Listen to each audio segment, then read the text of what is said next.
తెల్లవార్లు 2 రోజుల పాటు మా ఇల్లు సీలేసి పోలీస్ అధికారులు అందరూ మా ఇంటి దగ్గరే పడుకుని ఈ రకంగా చుట్టుపక్కల వాళ్ళందరిలో కూడా పలకరించడానికి భయపడేటువంటి ఒక భయానక వాతావరణాన్ని క్రియేట్ చేశారు.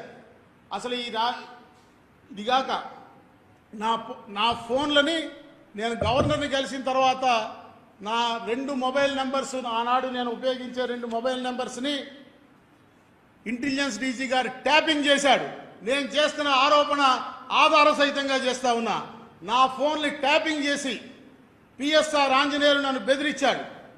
నేను ఆనాడు గవర్నర్ని కలిసిన తర్వాత ప్రభుత్వం నా మీద దాడి చేస్తూ ఉంటే ప్రధాన ప్రతిపక్ష నాయకుడైనటువంటి గౌరవనీయులు నారా చంద్రబాబు నాయుడు గారిని ఆనాడు ఈ రాష్ట్రంలో ప్రతిపక్ష పార్టీగా ఉన్నటువంటి పవన్ కళ్యాణ్, జనసేన అధినేత పవన్ కళ్యాణ్ గారిని కలిసి ఈ రకంగా ఉద్యోగస్తులను వేధిస్తున్నారనే విషయాన్ని చెప్పడానికి వారి అపాయింట్మెంట్ కోసం ఫోన్ చేశానని, నా ఫోన్ ట్యాపింగ్ చేయబట్టే కదా వారికి తెలిసింది.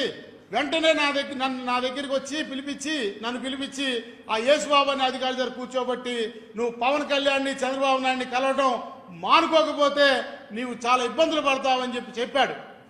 ఇది ఆ ఇంటెలిజెన్స్ డీజీ ఆఫీసులో నేను డేట్లతో సహా చెప్తా.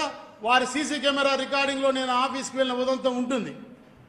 ఆఖరికి జూన్ 1వ ఇంకా నేను వినకపోతే జూన్ 1వ తారీఖు నాడు రాత్రి 7 గంటలప్పుడు ఇక్కడ మా అసోసియేషన్ ఆఫీస్కి కింద నా రూమ్లో నేను ఉండగా ఒక అధికారిని పంపించి నన్ను వీడియో కాల్ ఫోన్ మాట్లాడమన్నాడు. ఆనాడు ఇప్పుడు నా ఫోన్లు వాళ్ళు ఏదైతే పట్టుకుపోయారో 7780729097 అనే నా మొబైల్ నెంబర్తో వారికి వీడియో కాల్ మాట్లాడిచ్చారు. ఆ వీడియో కాల్ మాట్లాడినప్పుడు నువ్వు రేపు ఉదయం 8:30లోగా సజ్జల రామకృష్ణారెడ్డి దగ్గరికి వచ్చి క్షమాపణ కోరి నువ్వు కోర్టులో వేసిన కేసులని నువ్వు విత్డ్రా చేసుకోకపోతే 8:30 తర్వాత యు ఆర్ నో మోర్, భగవంతుడు కూడా నిన్ను కాపాడాడనే పదాలు వాడాడు. నేను వారిని అడిగా, ఆల్ ఇండియా సర్వీస్ అధికారిగా ఉంటూ ఇలాంటి పదప్రయోగం చేస్తూ ఉన్నారు, నో మోర్ భగవంతుడు కూడా కాపాడలేంటే అర్థం ఏంటి, ఫిజికల్గా ఎలిమినేట్ చేస్తారా అని వారిని నేను ప్రశ్నించా. అవన్నీ నాకు తెలీదు, ఎస్ఆర్కే చెప్పమన్నాడు, చెప్పాను అని చెప్పాడు. ఆ మర్నాడు జూన్ 2వ తారీఖు 2023 నాడు ఉదయం అచ్చెన్నాయుడు గారి సహకారంతో నేను నాడు ప్రతిపక్ష నాయకుడిగా ఉన్న చంద్రబాబు నాయుడు గారి ఇంటికి వెళ్ళాను ఈ విషయాలు చెప్పడానికి.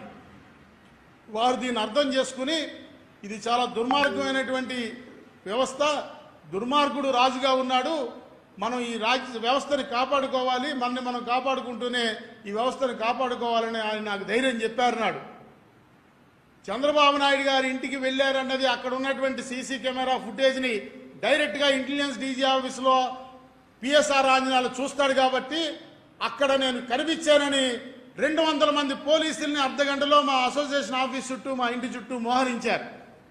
నేను వారికి దొరకకుండా వెళ్ళిపోయానని నా డ్రైవర్ని అనిల్ కుమార్ అనే నా డ్రైవర్ని పట్టుకు వెళ్ళి విజయవాడలో 4 పోలీస్ స్టేషన్స్, మొట్టమొదట లెనిన్ సెంటర్లో ఉన్న పోలీస్ స్టేషను, తర్వాత పశువుల ఆసుపత్రి దగ్గర ఉన్న పోలీస్ స్టేషను, ఆటోనగర్లో ఉన్న పోలీస్ స్టేషన్కి తిప్పి అతన్ని నానా హింస పెట్టి కొట్టి, బట్టలు ఇప్పదీసి కొట్టి, అతన్ని కొడుతూ నన్ను ఎక్కడ దింపావు మీ సార్ నేను అడిగితే నాకు తెలియదంటే అతనికి నా కారు చంద్రబాబు నాయుడు గారి ఇంటికి వెళ్ళినటువంటి ఫుటేజ్ని చూపించి ఇదిగో చంద్రబాబు నాయుడు గారి ఇంటి దగ్గర దింపావు, అక్కడి నుంచి ఎక్కడికి తీసుకెళ్ళావు అని చెప్పి అతన్ని కొడితే ఆ కొడుతున్నటువంటి సమయంలో ఏసీపీ భాస్కర్ రావు ఫోన్కి సజ్జల సార్ అనే పేరుతో కాల్ రావటం, దొరికాడా చెప్పాడా, ఆ సూర్యనారాయణ ఎక్కడున్నాడా దొరికాడా అని ఆయన అడగటం, లేదు సార్ అని మీరు చెప్తే దొరికితే నన్ను క్షమించాలి ఈ పదప్రయోగం చేస్తున్నందుకు, ఏసేండి ఆ లంజా కొడుకుని అనే మాట సజ్జల రామకృష్ణారెడ్డి అన్నట్టుగా స్పీకర్ ఫోన్లో మా డ్రైవర్ విన్నాడు. అంటే ఉద్యోగుల జీతాలు పెన్షన్లు ఇవ్వండి, మా సొమ్ము మాకు చెప్పకుండా దొంగతనం చేసేయండి అని అడిగితే చంపేయమనేటువంటి పరిస్థితి ఆనాడు ఈ రాష్ట్రంలో ఉంది. అక్కడి నుంచి మరలా నేను అజ్ఞాతంలోకి వెళ్ళటం, కింది కోర్టులో నాకు యాంటిసిపేటరీ బెయిల్ రాకపోతే, హైకోర్టులో రాకపోతే, సాక్షాత్తు హైకోర్టు జడ్జి గారే ఓపెన్ కోర్టు హాల్లో మై హ్యాండ్స్ ఆర్ టైడ్, నా చేతులు కట్టివేయబడి ఉన్నాయని వ్యాఖ్యానించారంటే ఆనాటి ఈ రాష్ట్రంలో పరిస్థితి ఏంటో అర్థం చేసుకోవాలి. ఇది నేను ఎవరి మీద అభియోగం చేయటంలా, ఇట్ ఈస్ ఆన్ రికార్డ్. ఆనాడు కోర్టు హాల్లో ఉన్న అందరూ కూడా విన్నారు ఈ విషయం. తదనంతరం నేను సుప్రీంకోర్టులో యాంటిసిపేటరీ బెయిల్కి వెళ్తే నాకు ఇంటీరియం యాంటిసిపేటరీ బెయిల్ మంజూరు చేస్తూ సుప్రీంకోర్టు డివిజన్ బెంచ్ సెప్టెంబర్ 15వ తారీఖు నాడు we know what is happening in Andhra Pradesh అనేటువంటి వ్యాఖ్యానం చేసిన విషయం దేశం మొత్తం చూసింది. ఆంధ్రప్రదేశ్ రాష్ట్రంలో జరుగుతున్నది ఏంటో మాకు తెలుసు అని నా ముందస్తు యాంటిసిపేటరీ బెయిల్ని వ్యతిరేకించినటువంటి ప్రభుత్వ ప్లేడర్ సమక్షంలో ఆనాడు సుప్రీంకోర్టు వ్యాఖ్యానించింది. ఇంకా దారుణమైన విషయం ఏంటంటే నా సుప్రీంకోర్టులో యాంటిసిపేటరీ బెయిల్ రాకుండా ఉండడానికి ప్రభుత్వం 25 లక్షల రూపాయలు అధికారికంగా ఖర్చు పెట్టింది. రంజిత్ కుమార్ అనేటువంటి ఒక సీనియర్ అడ్వకేట్ని ఎంగేజ్ చేసి ఆయనకి అపీరెన్స్కి 7.5 లక్షల రూపాయలు మంజూరు చేస్తూ జీవో ఇచ్చింది. ఆయన 4 సార్లు అపీర్ అయ్యి ఆ సొమ్మును తీసుకున్నారు. దానిలో 10% ఏఓఆర్కి చెల్లించాల్సి ఉంటుంది విధాన నిర్ణయం ప్రకారం. ఆ మేరకు నా యాంటిసిపేటరీ బెయిల్ వ్యతిరేకించడానికి దాదాపు 30 లక్షల రూపాయలు నాటి ప్రభుత్వం ప్రజాధనాన్ని దుర్వినియోగం చేసిందనే విషయాన్ని మనవి చేస్తా ఉన్నాం.